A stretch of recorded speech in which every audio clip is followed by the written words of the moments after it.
Bonjour à tous, c'est désormais officiel, le football est à l'arrêt un peu partout en Europe. Et on commence en France où depuis hier la LFP a décidé de suspendre jusqu'à nouvel ordre la Ligue 1 et la Ligue 2. Dans ses pages intérieures, le journal L'Équipe revient sur la façon dont cette pause forcée s'est imposée. Alors qu'à la base les rencontres de première et deuxième division devaient se jouer à huis clos, la Ligue a décidé de stopper net les championnats. Et cette hypothèse avait déjà été étudiée avant l'allocution du président de la République jeudi soir par les acteurs du football français. L'arrêt total devenait inéluctable, ce qui a provoqué quelques remous au sein des présidents de clubs. Jean-Michel Aulas commence déjà à militer pour une saison blanche, comme il l'a déclaré hier soir dans un entretien au Monde. L'OL baisse d'ailleurs officiellement le rideau, indique Le Progrès. Le club rhodanien est lui aussi forcé au confinement et a vu son match face au Stade de Reims être reporté à quelques heures du coup d'envoi. Les joueurs se sont entraînés ce vendredi avant de s'être vus accorder quelques jours de repos, car la santé de chacun est primordiale.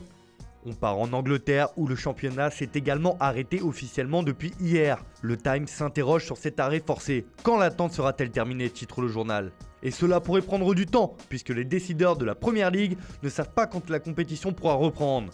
Plusieurs possibilités sont évoquées, car la saison pourrait ne pas aller à son terme, comme l'a indiqué le président de la FA hier. Le Mirror s'interroge également sur la suite de la saison et craint que tout soit déjà fini. Les clubs de Première Ligue craignent que le championnat ne reprenne pas et que la saison ait déjà rendu son verdict. Le coronavirus a mis KO la Première Ligue, estime le journal. En Espagne, l'état d'urgence a été déclaré.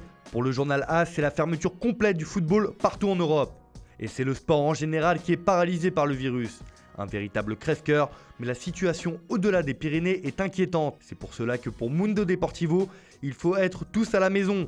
Le FC Barcelone a annoncé avoir suspendu toutes les activités du club pour éviter la propagation de la maladie. Josep Maria Bartomeu a d'ailleurs convoqué les joueurs pour leur indiquer les précautions médicales à suivre dans les prochaines semaines. Le titre « Tous à la maison » est d'ailleurs repris par le journal uruguayen Ovation, car le coronavirus empêche partout dans le monde la possibilité de jouer au foot.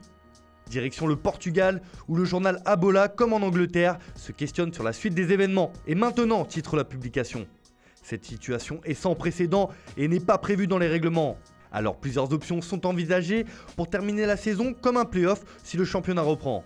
Le journal donne tous les scénarios possibles en cas de reprise de la compétition. Odiogo ne veut pas se laisser abattre et donne son plan d'attaque pour la suite. Comment les joueurs s'entraînent en solitaire avec les mises en quarantaine imposées. Les joueurs ne relâchent pas la pression, même en cas de chômage technique.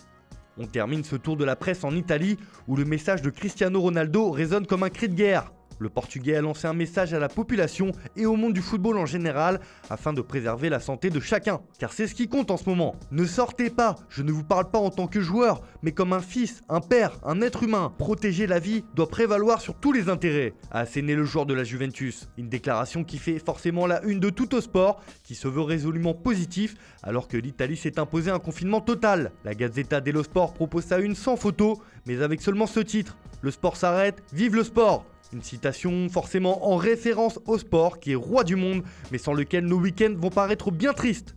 Voilà, c'est tout pour aujourd'hui, on se retrouve demain pour une nouvelle revue de presse.